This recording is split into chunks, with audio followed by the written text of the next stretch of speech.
Dito sa Papa Dudut Stories, ikaw ay hindi nag-iisa.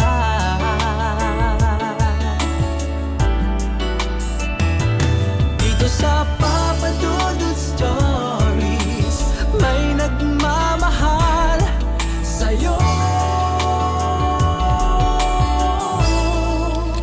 Papa Dudut Stories, Papa Dudut Stories. Dear Papa Dudut, sa lahat po ng mga nakatutok ngayon, huwag kalimutan na mag-like, mag-share at mag-subscribe.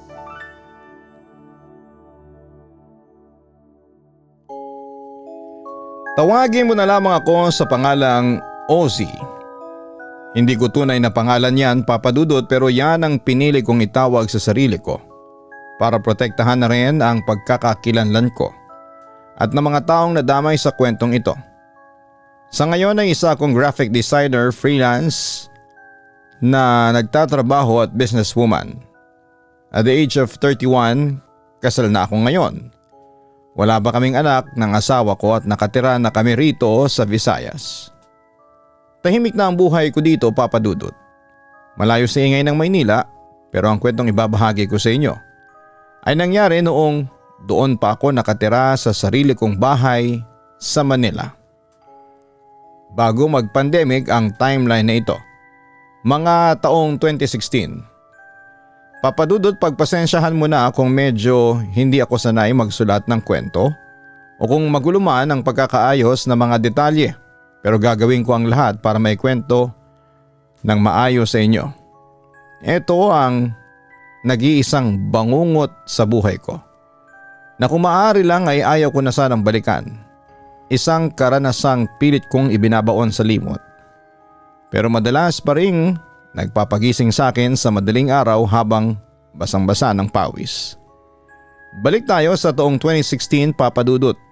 Doon nagsimula ang lahat nang pumasok ako sa isang relasyon kasama ang isang lalaki.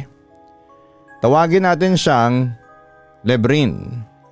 Si Lebrin ay isang office guy, mabait, maalaga, masipag at talagang maalalahanin. Siya ang aking first boyfriend, Papa Dudut. Kaya naman siguro ay maintindihan mo kung gaano katindi ang naging pagmamahal ko sa kanya. Na mga panahon na yon, pakiramdam ko, ako na ang pinakamaswerteng babae sa mundo.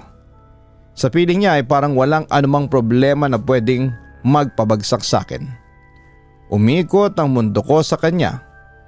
Lahat ng desisyon ko sa buhay, maliit man o malaki. Bawat akbang na gagawin ko, siya palagi ang unang konsiderasyon ko. Para sa akin ay sapat na nakikita ko siyang masaya. Pakiramdam ko ay ang sarap sa pakiramdam na naibibigay ko sa kanyang lahat ng needs at wants niya. Dahil kumikita naman ako ng maayos bilang isang home-based graphic designer at businesswoman. Dahil home-based freelancer ako, Papa Dudut, ang routine ng buhay ko ay buong araw lang talaga sa loob ng bahay. Doon sa bahay ko sa Manila, nakatutok lang ako palagi sa computer at cellphone ko mula umaga hanggang gabi. Doon ako nagdedesenyo ng mga layouts para sa mga customers at kliyente ko. Nang mga panahon na yon, live-in partner na kami ni Lebrin. Masaya nung una, parehong tumatagal at unti-unti kong nararamdaman ang pagkabagot. Minsan naiisipan ko na parang nakakasawa na ang ganitong takbo ng buhay. Parang paulit-ulit na lamang at feeling ko ay para akong bilanggo sa sarili kong bahay. Makakalabas lamang ako kapag walang orders o kapag natatapos ko na lahat ng paggawa sa akin. Pero sa tuwing sumasagi sa isipan ko ang reklamo, tinitignan ko lang si Lebrin. Sinasabi ko sa sarili ko na okay lang yan, Ozzy, ang mahalaga naman ay kasama mo siya rito sa bahay, magkasama kayo sa isang bubong. Pero Papa Dudut, doon pala ako nagkamali. Habang ako ay kontento na sa setup na basta magkasama kami ay hindi ko naisip na baka sa kabilang banda ay iba na pala ang takbo ng utak ni Lebrin. Naisip ko na ganoon din kaya ang nararamdaman niya minsan. Nagsasawa na rin kaya siya sa ganong setup namin sa araw-araw. Hindi ko alam na ang taong binigyan ko ng buong buhay ko ay unti-unti na palang gumagawa ng pinto para makalabas sa relasyon namin. Hanggang sa dumating ang isang araw na pinakakatakutan kong mangyari. Ang araw kung kailan natuklasan ko na ng aking ka-live-in partner, ang aking first boyfriend na binigyan ko ng lahat ng tiwala ay may iba palang dinedate sa likod ko. Doon ko napatunayan na nagsasawa na nga siya at pakiramdam niya ay wala na siyang choice kundi ang maghanap ng iba. Araw ng pahinga ko noon, sobrang tuwa ko nung umagang yon kasi sa wakas ay natapos ko ang lahat ng gawain ko sa computer at sa cellphone ko. Na-deliver ko na rin ang lahat ng orders ng mga kliyente ko, Papa Dudut. Dahil libre na ang oras ko at weekend naman ay naisipan kong lumabas para mag-grocery. Gusto ko siyang sorpresahing ipagluto ng paboritong pagkain niya para naman matuwa siya pag uwi niya galing sa trabaho. Nag-grocery ako, naghanda ng mga rekado at nagluto ng masasarap na putahe. Ready na ang lahat, Papa Dudut. Nakahain na sa lamesa, nakahanda na ang mga plato. Pero lumipas sa mga oras, mag-alas 10 na ng gabi pero wala pa ring libre na dumating. Nagsimula na akong kabahan ng husto. Sobra akong nag-alala kasi hindi naman ganito ka-late umuwi sa bahay si Lebrin kung normal na araw lang. Kung mag-overtime siya ay nagsasabi siya kaagad. Pero nang gabing yon wala siyang paramdam. Ilang beses ko siyang tinawagan sa cellphone niya pero walang sumasagot. Nag-text ako ng sunod-sunod pero walang Lebrin na nag-reply. Doon na ako nakaramdam ng kakaibang kutob. Alam mo yung feeling na malamig ang sikmura mo at parang may mali talaga? Dahil hindi ako mapakali. Naisipan kong mag-scroll sa Facebook habang nagbabaka sakali na may makita akong update mula sa mga kaibigan niya. Nag-chat na rin ako sa mga ka-work niya para itanong kung nakalis na ba siya sa opisina. Habang nag-e-examine ako sa social media, biglang may pumasok na ideya sa isipan ko. Naisipan kong i-stalk ang ex-girlfriend niya, isang babae na may tanda sa kanya ng 10 taon at may anak na nasa college noon. At doon nga, Papa Dudut, bingo! Para akong binuhusan ng malamig na tubig sa nakita ko. Nagpo-post pala ang ex niya ng mga litrato nilang dalawa ni Lebrin, mga litratong bago, mga litratong kuha sa mga lugar na magkasama sila. Masasaya at naglalambingan. Doon ko nalaman ang totoong kulay ng sitwasyon. Matagal na pala akong iniiputan sa ulo ng aking ka-live-in partner, Papa Dudut. At ang mas masakit pa, doon pa talaga, sa ex niyang gurang. Gusto kong sumabog sa mga oras na yon, Papa Dudut. Gusto kong magwala. Gusto kong basagin ang lahat ng gamit sa loob ng bahay. Ang sakit-sakit sa pakiramdam at hindi ko matanggap. Hindi ko kasi lubos maisipan na magagawa sa akin ni Lebrin yon dahil sa buong panahon ng pagsasama namin. Hindi man lang niya ako binigyan ng rason para magduda o sadyang masyado lang ba akong naging tutok sa aking trabaho kaya naging bulag ako sa mga senyales. Ibinigay ko ang lahat, nagpakapagod ako para sa aming dalawa. Pero sa isang snap lang, nalaman kong basag na palang lahat ng binuo ko. Kinabukasan ng umaga, doon lang umuwi si Lebrin. Pagpasok niya pa lamang ng pintuan ay blanko ang mukha niya. Parang alam na niya na alam ko na ang kahayupan na ginawa niya sa akin. Walang kabog-abog, hinarap ko siya na may luha sa mga mata at may galit na namumuo sa dibdib ko. Bakit mo nagawa sa akin yun, Lev? Pasigaw kong tanong sa kanya. Ikaw ang huling taong pag-iisipan ko na masama sa lahat kasi 100% ang binigay ko na tiwala sa iyo. Ikaw ang tagapagtanggol ko sa lahat pero anong ginawa mo? Parang sinaksak mo ako ng 100 beses, Lev. Sobrang sakit. Gusto kong manakit, gusto kong saktan ka, gantihan ka. Hindi ko may paliwanag ang sobrang sakit na nararamdaman ko ngayon. Nakakabaliw isipin ang lahat, Lev. Hysterical na ako noon, Papa Dudut. Sumusumbat ako habang grabing pag-iyak ang ginagawa ko sa harapan niya. Pero si Lebrin, nakakunot lamang ang noo. Nakatayo siya doon mukhang handang-handa na pabulaanan ang lahat ng mga nalaman ko. at nagkunwaring walang alam sa mga nangyayari. Ano sinasabi mo dyan, Ozzy? Ang nakakabwisit niyang palusot na agad niyang binitawan. Hindi lang ako nakapag-chat at nakasagot ng mga calls mo kasi naiwanan ko sa opisina ang cellphone ko. Nagiya kasi ang boss namin na mag-inuman sa bahay nila dahil birthday niya kagabi. Sa pagmamadali ko kahapon na sumama sa kanila, hindi ko napansin na wala pala sa bulsa ko ang cellphone ko. Naalala ko na lang na nasa table ko pala sa office na iwan. At ngayon lang ako nakauwi dahil sobrang nalasing na ako kagabi. At ayaw na akong pauwiin ni boss dahil delikado raw magbiyahe ng lasing. Sabado naman ngayon, wala namang pasok kaya ngayon lang ako nakabalik. Papa Dudut, ang galing niyang magsinungaling pero ang palusot niya ay hindi nalulusot sa akin.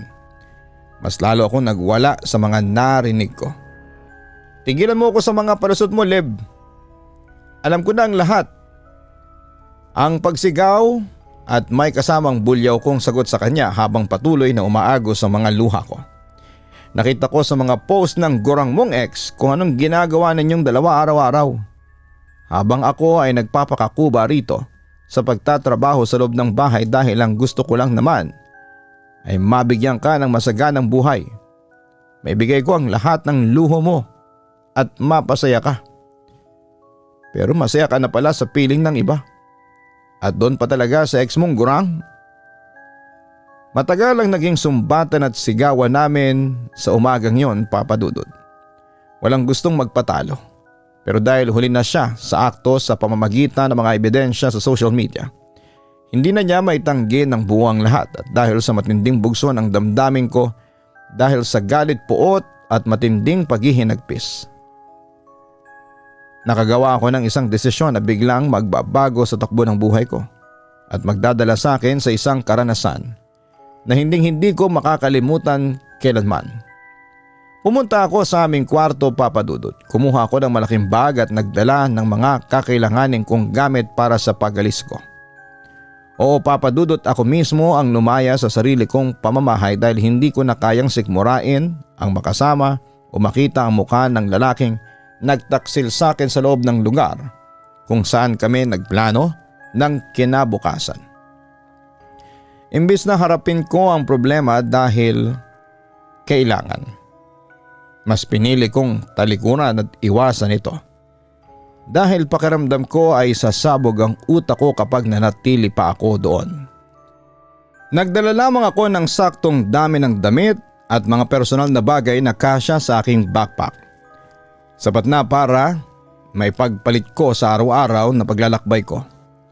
Kinuha ko rin ang lahat ng aking ATM cards at ang mga cash na nakatago sa bahay para kung sakaling saan man ako mapadpad o makaabot ay may sapat akong perang magagamit. Hindi ko na alam, Papa Dudut, kung sinundan pa ba ako ni Lebrin nang lumabas ako ng pintuan o kung hinahanap niya ba ako sa mga sumunod na oras. Dahil agad kong nilagay sa flight mode ang aking cellphone. Ayaw ko ng anumang tawag o text mula sa kanya o kahit na sinong kakilala namin. Dumiretso ako noon sa NAIA terminal, wala akong tiyak na plano pero ang alam ko lang ay kailangan kong lumayo. Bumili ako ng tiket at nagpasya na umuwi muna sa amin sa Visayas.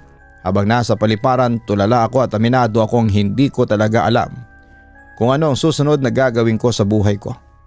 Basta sa mga oras na yon ang tanging dinidikta ng utak ko ay ang lumayo kay Lebrin at takasan ang masakit na realidad ng pagtataksil niya. Habang nasa biyahe, naisipan kong dalawin ang lugar ng aking lola. Sa pagkakaalala ko ay mahigit 15 years na ang nakakalipas noong huli akong nakatapak at nakapunta sa bahay nila doon sa probinsya. By the way, Papa Dudut, patay na ang aking lola at lolo. Sumakabilang buhay na silang dalawa, taon nang nakakaraan. Pero may naiwan silang lumang bahay at lupa sa probinsya na yon. Doon ko napagpasyahang magliwaliw at magpalipas ng oras dahil noong bata pa ako masayang mga alaala ko sa lugar na yon. Marami akong matatamis at masayang memories kasama ang aking mga grandparents doon. Subalit sa ngayon, ayon sa nabalitaan ko sa mga kamag-anak ko, isang caretaker na lamang ang naiwan para mag-asikaso sa ari-arian na yon. Eto, ang unang pagkakataon, Papa Dudut, na babiyahe at pupunta ako ng mag-isa sa bahay ng aking mga ninuno. Habang papalapit ang bus sa destinasyon, naramdaman ko ang kakaibang halo ng kaba at excitement sa dibdib ko. Maalala pa kaya ako ng mga tao dito? Tanong ko sa aking sarili habang nakadungaw sa bintana ng bus na umaandar patungo sa liblib na lugar ng aking grandparents. Maalala pa kaya ako ng mga kalaro ko dati noong paslit pa lamang ako? Ganon pa rin kaya kasaya ang lugar na ito o marami nang nagbago matapos ang 15 taon? Dagdag ko pa sa aking isipan. Pagbaba ko ng bus sa mismong kanto papasok sa lugar ng aking lola, napansin ko na medyo paakyat ang daanan.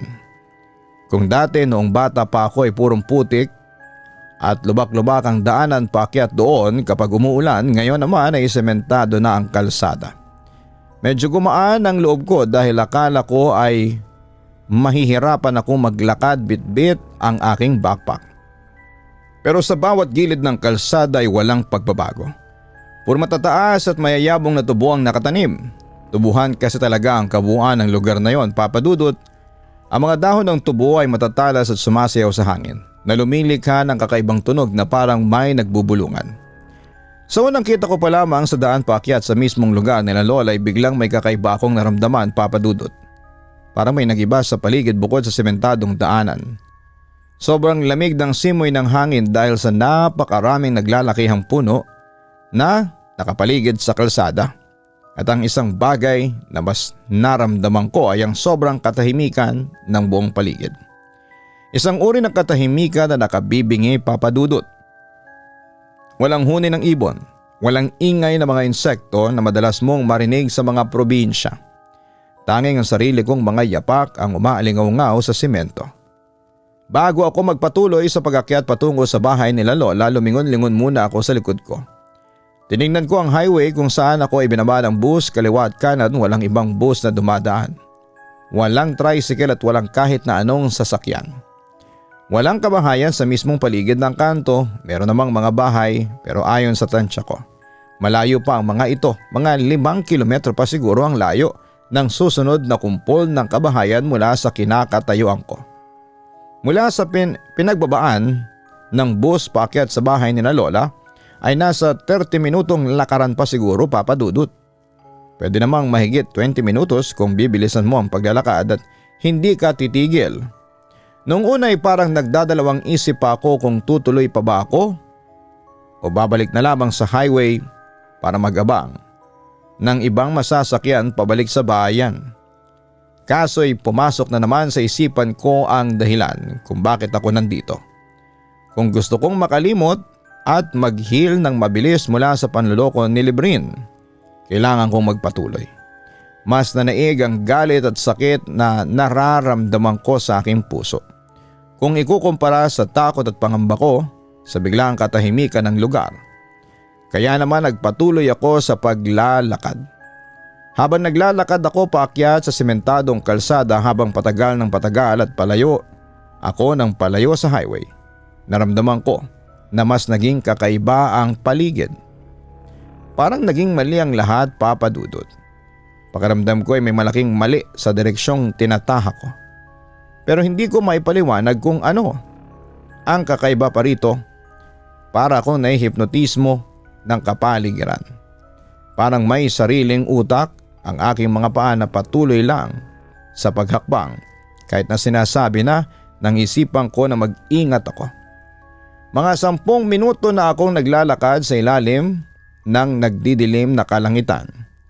Malapit na ring sumapit ang 3:00 ng hapon nung bigla akong may marinig na ingay mula sa malayo na hindi ko mawari kung ano talaga. Isang uri ng tunog na parang may mga taong sabay-sabay na kumakanta, nagdadasal o nagbubulungan sa isang ritual. Dahil sa matinding kuryosidad at dahil na rin sa pagiging lutang ng isipan ko ng mga oras na yon, hindi ko napigilan ang aking sarili. Hinanap ng mga mata ko kung saan ang gagaling ang kakaibang tunog na yon sa bandang kanan ng aking dinadaanan. Habang sinusuri ko ang gilid ng tubuhan, may nakita kong isang maliit na makipot na daanan sa gitna ng matataas na tubo. Ang daanang yon ay Animong sinadya at madalas na tinatapakan ng mga tao dahil siksik ang lupa at hiyang ang mga damo. Pumasok ako sa daan ng yon, Papa Dudut, iniwang ko ang sementadong kalsada at tuluyan akong pumasok sa loob ng masukal na tubuhan. Tuloy-tuloy lamang ako sa paglalakad hanggang sa dulo ng makipot na landas, kung saan ay may nakita akong sangang daan. Isang daan na pwedeng lumiko, pabalik sa kaliwa o kaya naman ay pumunta sa kanan. Nang makarating ako sa sangang daan, mas pinili kong kanang lumiko dahil doon sa direksyong yon mas malakas at mas malinaw kung naririnig ang misteryosong tunog ng pagdarasal at pagkanta, Papa Dudut, habang papalapit ako ng papalapit sa pinanggagalingan ng tunog. Biglang bumukas ang paningin ko sa isang nakatagong komunidad. May mga nakita akong kabahayan sa gitna ng kasukalan, Papa Dudut. Pero hindi ito ordinaryong mga bahay.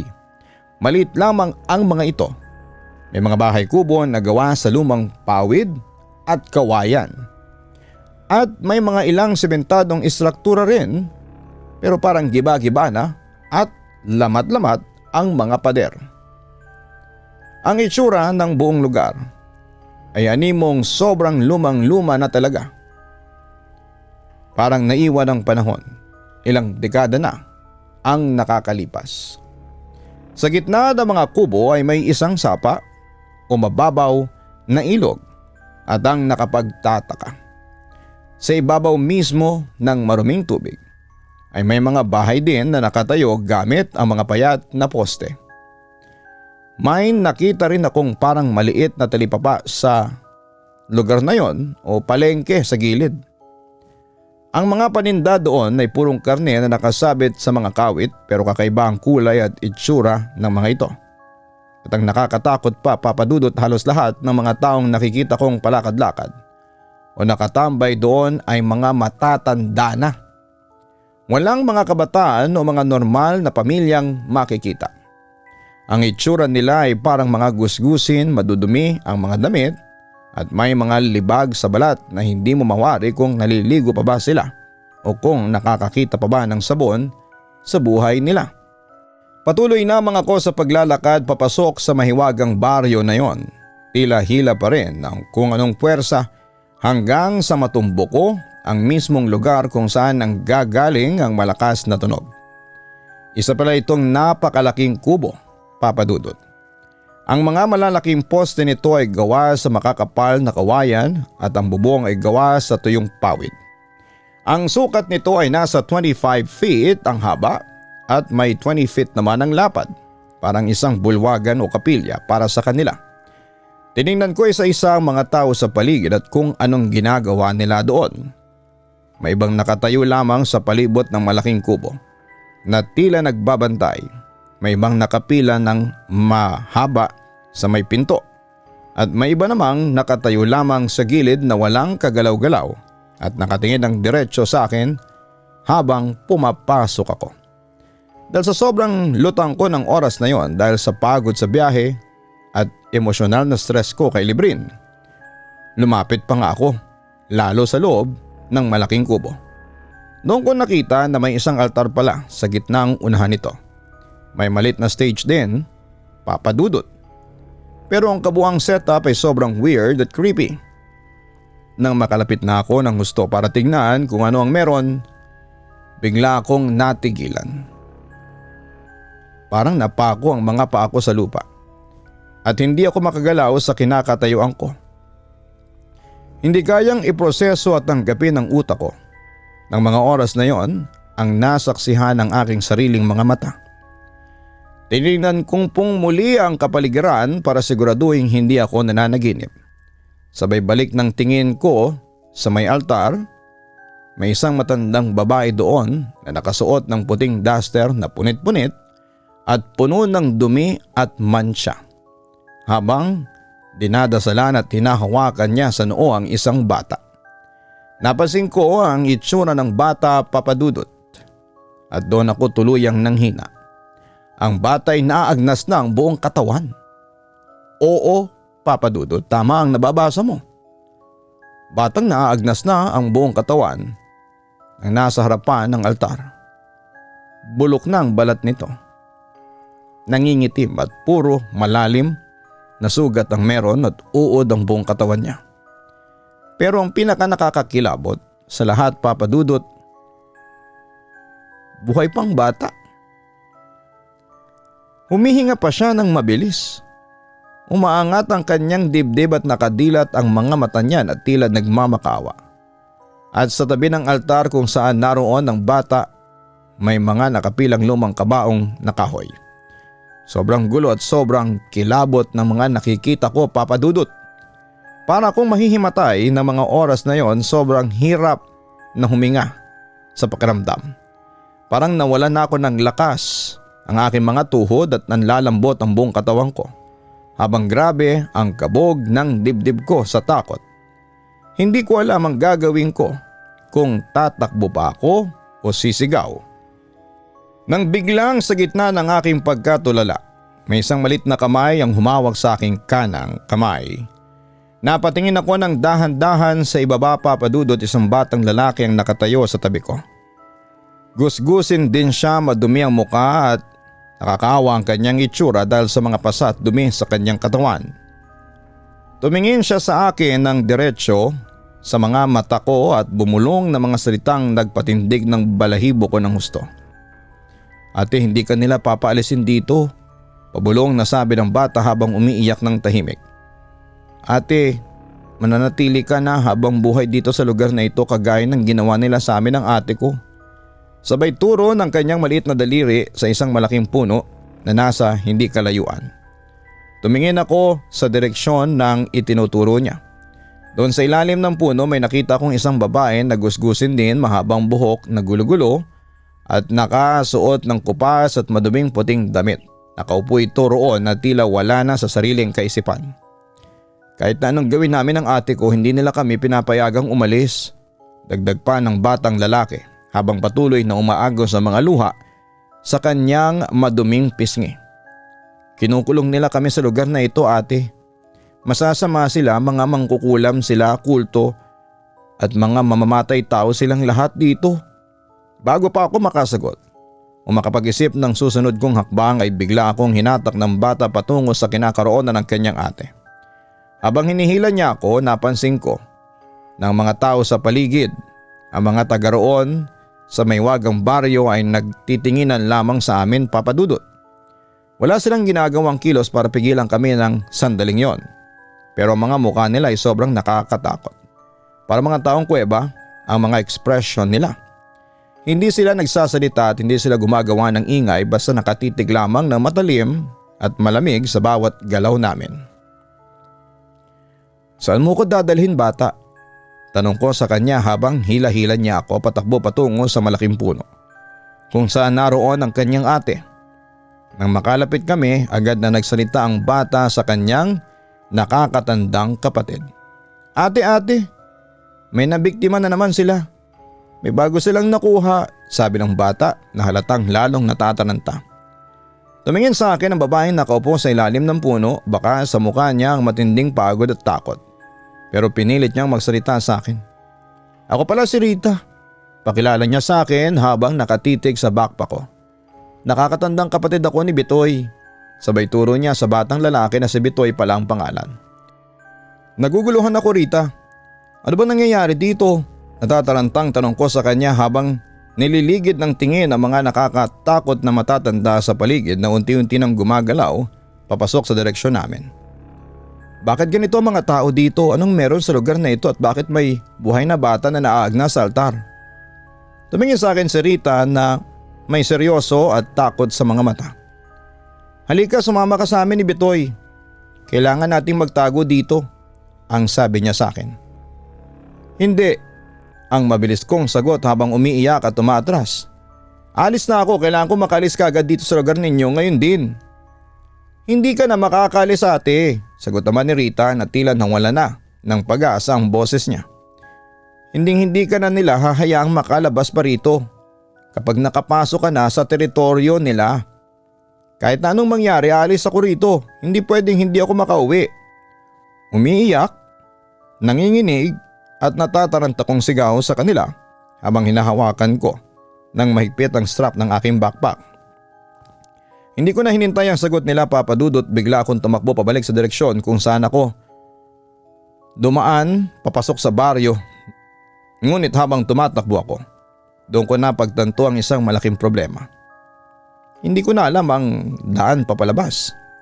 Ang bawat daan na pinapasukan ko ay puro maliliit na kubo lang ang nadadaanan ko na nakatirig sa tabi ng maruming ilog. Parang isang labirinto ang lugar na paulit-ulit lamang ang itsura ng mga bahay. Sa hindi kalayuan habang pabalik ako sa pagtakbo, may nakita akong 3 matatanda na nakatayo sa gilid ng isang kubo. May mesa sa harapan nila at tila nagtitinda sila ng karne. Dahil sa desperasyon na makahanap ng exit ay lumapit ako at tinanong ko sila kung saan ang daan papalabas sa lugar nila. Pero imbis na sumagot, tinitigan lamang nila ako ng napakasama, Papa Dudut. Walang lumabas na kahit anong salita sa mga bibig nila. Basta nanatili silang nakatitig na parang may balak na masama sa akin. Hindi na ako nagtagal sa harapan ng 3 matatanda dahil biglang sumakit ang tiyan ko at nasuka ako sa matinding amoy na nanggagaling sa mesa nila. Amoy ng parang nabubulok na karne na kung anong nilalang na hindi ko matukoy kung hayop ba o tao. Sobrang baho at mas lalong nagpatindi ng takot ko yon. Patakbo akong umalis doon habang naghahanap pa rin ng pwedeng matanungan o madaanan hanggang sa bigla kong makita ang isang pamilyar na bahay kubo na malapit doon sa entrance na dinaanan ko kanina papasok sa nakakatakot na lugar na ito. Nabuhayan ako ng loob, Papa Dudut. Sabi ko sa sarili ko, ayan na ang exit. Makakalabas na ako. Nang malapit na ako sa kubong yon ay bigla akong nakaramdam ng kakaibang yabag sa likod ko. Napalingon ako bigla sa malayo at doon ko natanaw ang ilang malaking lalaki na patungo sa kinakaroonan ko na tila hinahanap at hinahabol ako. Grabe ang kaba ko ng mga oras na yon, Papa Dudut. Hindi ko na alam ang gagawin ko at gusto kong tumakbo ng napakabilis patungo sa exit. Pero parang ang bigat-bigat ng mga pa ko na ihakbang. Parang may kung anong invisible na pabigat ang nakatali sa mga binti ko habang papalapit ng papalapit ang mga lalaking humahabol sa akin. Napakalapit ko na sa gusto kong puntahang exit. Pero tila parang may pumipigil talaga sa akin na makalis sa lugar na yon. Malapit na ang mga kalalakihan sa pwesto ko. Ilang metro na lamang ang distansya nila at abot kamay na nila ako. Nang biglang may isang malakas na kamay ang humatak sa akin sa bandang kaliwa ko.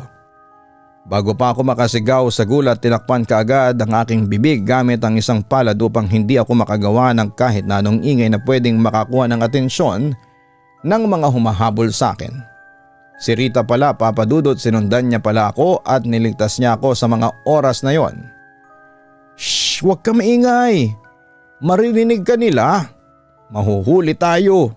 Pabulong at nanginginig na sambit ni Rita sa akin habang hila-hila niya ako sa likod ng isang makapal na kumpul ng mga halaman at sirang pader. Habang nakatago kami doon at nagpipigil ng hininga, narinig namin ang boses ni Bitoy sa hindi kalayuan.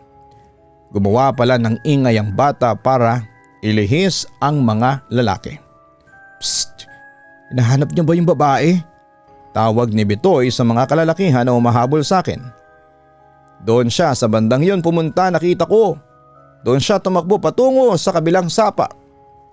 Nang nakita ni Rita na lumingon at tumakbo ang mga lalaki sa direksyon na itinuro ni Bitoy, agad niya akong hinila palabas sa pinagtataguan namin. Nainatakbo!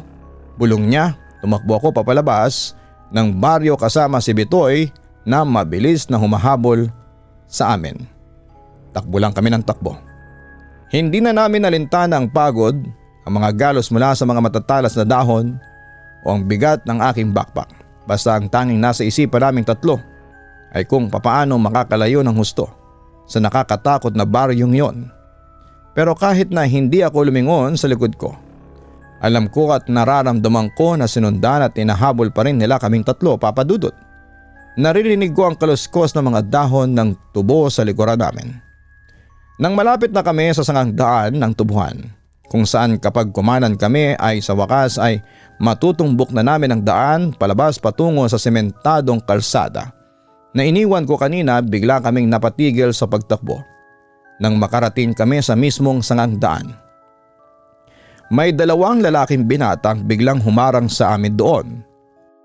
Ang nakapagtataka, Papa Dudut, ang dalawang lalaking ito ay masasabi kong gwapo at maayos ang itsura. Malayong malayo sa mga gusgusing matatanda sa loob ng baryo. Sinimulan nilang tawagin si Rita sa pangalan nito at gamit ang malambing na boses ay niyayaya nila akong lumapit sa kanila. Agad na hinawakan ni Bitoy ang mga damit ng kanyang ate para pigilan ito, pero tila nahihipnotismo na naman si Rita. Nanlaki ang mga mata niya na walang takot sa mukha niya at hindi na niya narinig ang pagsigaw at pag-iyak ng kapatid niyang si Bitoy. Unti-unti siyang humakbang patungo sa dalawang lalaki na parang isang robot, Papa Dudut. Rita, halika na. Huwag mo na silang pansinin. Malapit na tayong makalabas. Bilisan mo na, Rita. Pasigaw at tarantang pigil ko sa kanya habang sinusubukan ko ring hawakan ang braso niya. Pero patuloy pa rin siya sa paglalakad patungo sa dalawang estranghero na nakangiti nang nakakatakot sa amin. Sa sobrang desperasyon ko na mga oras na yon, Papa Dudut, dahil nakikita kong malapit na rin ang iba pang mga taong humahabol sa amin mula sa likod. Wala na ako ibang nagawa. Hinila ko na lamang si Bitoy gamit ang buong lakas ko at tumakbo ako ng napakabilis patungo sa kanang daan. Hindi ko na inisip kung mapipigilan ko pa ba si Rita o kung magagalit sa akin si Bitoy dahil iniwan namin ang ate niya sa kamay ng mga lalaking yon. Basta ang alam ko lang na mga oras na yon, kung hindi kami tatakbo ngayon ay lahat kami ay makukulong doon habang buhay. Habang hinihila ko si Bitoy, tanaw na tanaw ko na sa wakas ang labasan ng masukal na tubuhan. Nakikita ko na ang sementadong daan kung saan maliwanag pa ang sikat ng araw kumpara sa madilim na tubuhan. Umiiyak na talaga ako sa matinding takot, kaba at pagod habang hawak-hawak ko pa rin ang maliit na kamay ng bata nang biglang isang hakbang na lamang bago makatapak sa sementadong daan. Nadulas ako sa malalim na putikan sa gilid ng kalsada. Bumagsak ang katawan ko ng malakas. Tumama ang ulo ko at doon ay tuluyan akong nawala ng malay, Papa Dudut. Hindi ko na alam ang mga sumunod na nangyari at kung paano ako na iligtas mula sa gilid ng tubuhan. Nagising na lamang ako na napakaraming tao nang nakapaligid sa akin. Nakahiga ako sa isang kahoy na papag sa loob ng isang maayos at ligtas na bahay. Ang mga taong nakadungaw sa akin ay pamilyar ang mga muka. Sila mga taong kapitbahay ng aking lola at lolo noong bata pa ako. Kilala ko pa ang ilan sa kanila. Mabilis akong bumangon kahit masakit ang ulo ko at agad nila akong binigyan ng isang basong malamig na tubig. Doon na ako humagulhol sa tuwa dahil ligtas ako. Pero kasabay nito ang matinding kaba at trauma dahil sa mga nasaksihan ko, Papa Dudut. Nakikita ko ang mga taong nakatingin sa akin at baka sa mga mata nila ang napakaraming katanungan kung bakit ako nandun at kung anong nangyari sa akin. Maya-maya pa ay may lumapit na isang matanda sa akin, si Lola Pat, ang nakababatang kapatid ng aking pumanaw na lola. Agad niya akong niyakap ng napakahigpit, isang yakap na nagpadama sa akin na ligtas ako. At wala na ako sa loob ng nakakatakot na baryong yon. Dahil sa hindi ko na kayang itago ang lahat, ako na mismo ang unang nagtanong sa kanya kung anong meron doon sa nakatagong lugar sa tubuhan. Hindi ko na hinintay na sila pa ang mag-usisa sa akin kung ano ang ginagawa ko ron. Huminga ng malalim si Lola Pat bago nagsimulang magsalaysay, Papa Dudut. At ang sabi niya, iniiwasan talaga ng lahat ng tao rito ang lugar na yun. Kung maaari nga lang ay hindi na buwaba papuntang bayan ng mga tao rito sa baryo natin dahil nadadaanan lang ang lagusan patungo sa kanila. Lalong-lalo na at bawal na bawal bumaba papuntang bayan o sasakayan ng bus ng mag-isa ka lamang. Dapat ay palaging may kasama, lalo na yung mga taga rito na kabisado na ang daan at alam na ang gagawin para hindi maakit o mahipnotismo na pumasok sa daan papunta sa kanila sa loob ng tubuhan. Nagpatuloy si Lola Pat at nagpaliwanag. At lalong tumindi ang kilabot ko. Papa Dudut.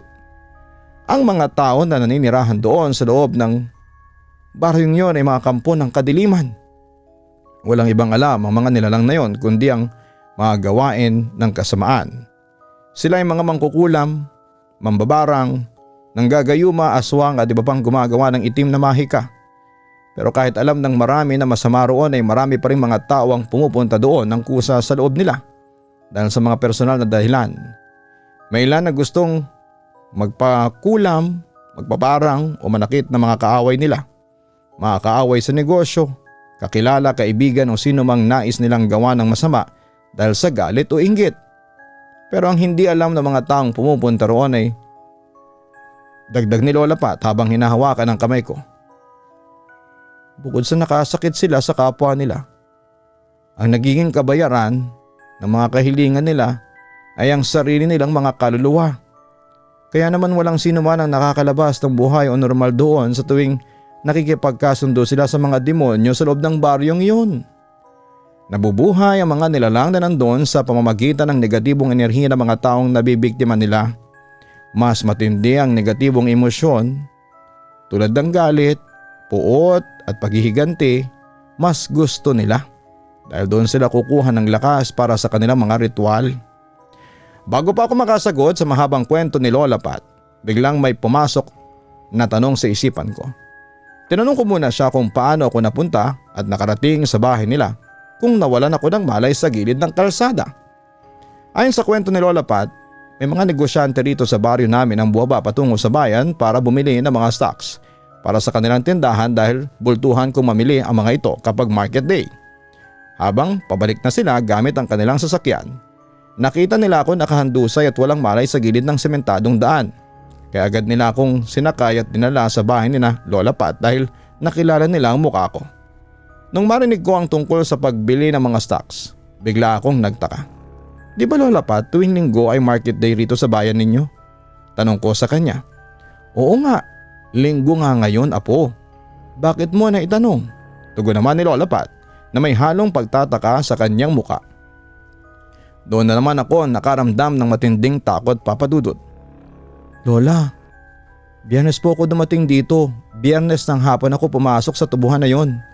At hindi po kanina lang ako nawala ng malay. Kabadong kabado kong salaysay sa kanya. Ibig sabihin lang yan 2 araw akong nawala sa loob ng tubuhan na yon. 2 araw ko nandun sa nakatagong baryo. Pero sa pakiramdam ko ilang oras lang ang lumipas mula nang pumasok ako hanggang nang tumakbo kami ni Bitoy. Ganon katagal ang nawalang oras sa buhay ko pero hindi ko man lang naramdaman ang gutom o ang paglipas ng gabi at araw sa loob ng teritoryo ng mga kampo ng kadiliman. At ang mas malaking misteryo pa, Papa Dudut, noong magising ako sa bahay ni Lola Pat, wala roon si Bitoy.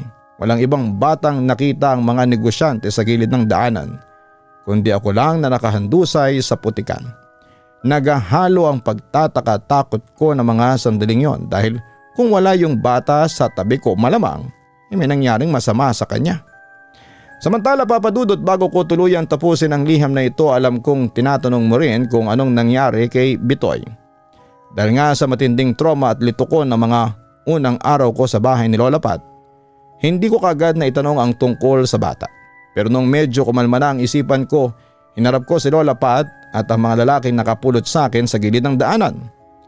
Sigurado po ba kayo na ako lang mag-isa ang nakita ninyo? Tanong ko sa kanila habang pilit kong inaalala ang higpit ng hawak ko sa kamay ni Bitoy bago ako nadulas sa putikan. May kasama akong batang lalaki, si Bitoy. Siyang humila sa akin palabas at imposibleng wala siya ron. Nagkatinginan si Lola Pat at ang mga kapitbahay namin. Baka sa mga mukha nila ang lungkot at kilabot. Doon na hinawakan muli ni Lola Pat ang kamay ko at dinala ko sa tapat ng bintana na nakadungaw sa direksyon ng tubuhan. O si Apo, pabulong na sabi ni Lola Pat. Mabuti na lang at nakalabas ka dahil ang batang sinasabi mo na si Bitoy kasama ang atin niyang si Rita. Higit 10 taon na silang nawawala rito sa baryo natin. Para akong binuhusan ng yelo, Papa Dudut. Ikinuwento sa akin ni Lola Pat na noong mga taong 2005, may magkapatid na taga-baryo na pumasok sa tubuhan matapos utusan ng kanilang lasing na ama na maghanap ng panggatong. Ang mga pangalan nila ay Rita at Bitoy. Hindi na sila nakabalik kailanman. Buong baryo ang naghanap sa kanila noon, maging ang mga otoridad. Pero parang bula silang naglaho sa loob ng tubuhan. Doon ko napagtanto ang buong katotohanan. Si Bitoy at si Rita ay matagal nang naging biktima ng kulto sa loob ng baryong yon. Ang mga kaluluwa nila ay nakulong sa negatibong enerhiya ng lugar. Pero dahil sa natitira pang kabutihan sa puso ng bata, ginamit ni Bitoy ang huli niyang lakas para gabayan ang mga katulad kong nagkamali ng liko para hindi matulad sa sinapit nila ng kanyang kapatid. Samantala nagtagal pa ako ng mahigit 1 linggo doon sa bahay ni Lola Pat sa probinsya para magpalakas at magpagaling ng emosyonal na trauma. Doon ko na rin sa kanya na ikwento ang buong detalye kung bakit ako nagbakasyon nang wala sa oras at kung paano ako niloko ni Librin sa Maynila. Sa kabilang banda, noong gabing bago ako bumalik ng Maynila na naginip ako papadudot, nakita ko si Bitoy sa gitna ng tubuhan. Hindi na siya gusgusin, malinis na ang kanyang muka at nakangiti na siya sa akin habang kumakaway. Pakiramdam ko, nung magawa niyang mailigtas ako at mailabas sa daan ng sementado, sa wakas ay nahanap na rin niya ang kanyang kapayapaan na matagal nang ipinagkait sa kanila ng mga kampon ng kadiliman. Papadudot, napakarami pa pong kakaiba at nakakatakot na bagay ang nangyari habang nandun ako sa probinsya na may kinalaman sa naging karanasan ko sa tubuhan, pero siguro po ay sa susunod na liham ko na lamang ipapadala ang pagpapatuloy na mga kwentong yon kapag handa na muli akong sumulat. Once again, maraming salamat po sa pag-unawa at pagbasa sa magulo at nakakatakot na karanasan ko. Maraming salamat po sa pagbabasa at pagbabahagi sa inyong programa. More power po sa inyo, Papa Dudut. Lubos na gumagalang, Ozzy. Napakabigat at talagang nakakanginig ng laman ang pinagdaanan mo, sender. Hindi biro na sa gitna ng matinding sakit at pagtataksil ng unang lalaking minahal mo at pinagkatiwalaan mo ng buong buo, ay nasadla ka pa sa isang masamang panaginip sa totoong buhay. Normal lang na makaramdam ka ng kagustuhang tumakbo at magtago ng mga panahong yon dahil kapag sabay-sabay na gumuho ang mundo natin, ang unang instinct ng tao ay ang magpakalayo. Mabuti na lang at sa kabila ng panganib sa misteryosong baryo na yon ay may mga mabubuting kaluluwa na tulad ng kay Bitoy at Rita ang gumabay sa iyo para makabalik ka sa liwanag. Ang mahalaga ngayon ay ligtas ka na, nakalayo ka na sa nakatagong panganib ng tubuhan at higit sa lahat, nakabuo ka na ng bagong buhay at pamilya dyan sa Visayas na malayo sa panloloko ng ex mong si Librin. Kung may isang malaking paalala na iniwan sa atin ang naging karanasan mo, ito ay ang panganib ng pagpapasya kapag tayo ay lubos na nilalamon ng matinding negatibong emosyon. Nung pumasok ka sa tubuhan, ang isipan mo ay lutang at punong-puno ng galit, puot at paghihiganti dahil kay Librin. Mga emosyong ayon na rin kay Lola Pat ay nagsisilbing pagkain at pang-akit para sa kampo ng kadiliman. Ipinapakita dito na kapag hinayaan nating emosyon ang magpatakbo sa ating mga paa ng walang malay na pag-iingat, madalas tayong mapadpad sa mga maling liko o maling desisyon na mas lalong naghahatid sa atin sa kapahamakan.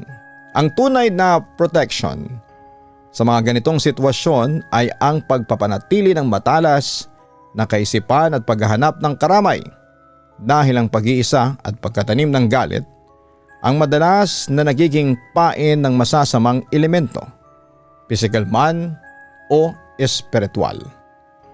Ang pagsasakripisyo naman ni Bitoy ay nag-iwan ng aral tungkol sa wagas na kabutihan at pagdamay sa kapwa, maging sa kabila ng sarili nitong pagdurusa. Kahit pa nakakulong ang kanyang kaluluwa sa madilim na setup ng kultong yon, pinili niya pa ring unahin ang kaligtasan ng isang estranghero upang hindi ka matulad sa malungkot na sinapit nila ng kanyang kapatid. Sa uli ang kwento mo ay isang paalala na sa kabila ng pinakamadilim na bahagi ng ating buhay, palaging may pagkakataon pa para sa kaligtasan at paghilom, basta't huwag nating hahayaang tuluyang lamunin ng dilim ang ating mga puso.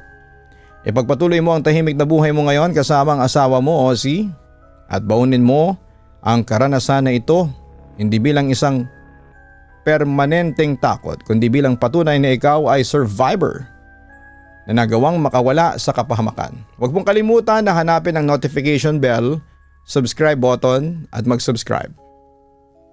Magandang araw po.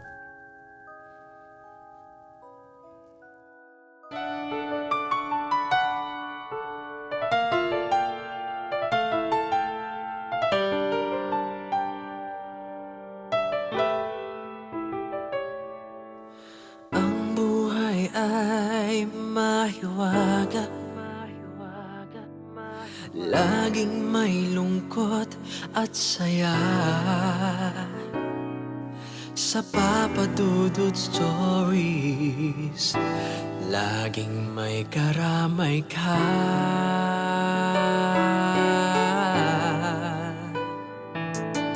Mga problemang kay bigat, dito ay pakikinggan ka. Sa Papa Dudut Stories, kami ay iyong kasama. Dito sa Papa Dudut Stories, ikaw ay hindi nag-iisa.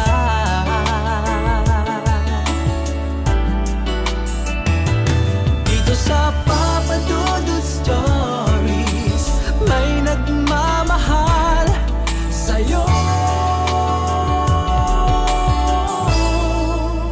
Papa Dudut Stories, Papa Dudut Stories,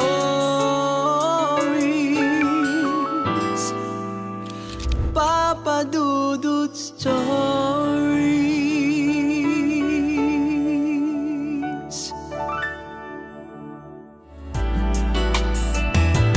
Dito sa Papa Dudut Stories, may nagmamahal sa'yo. Papa Dudut Stories,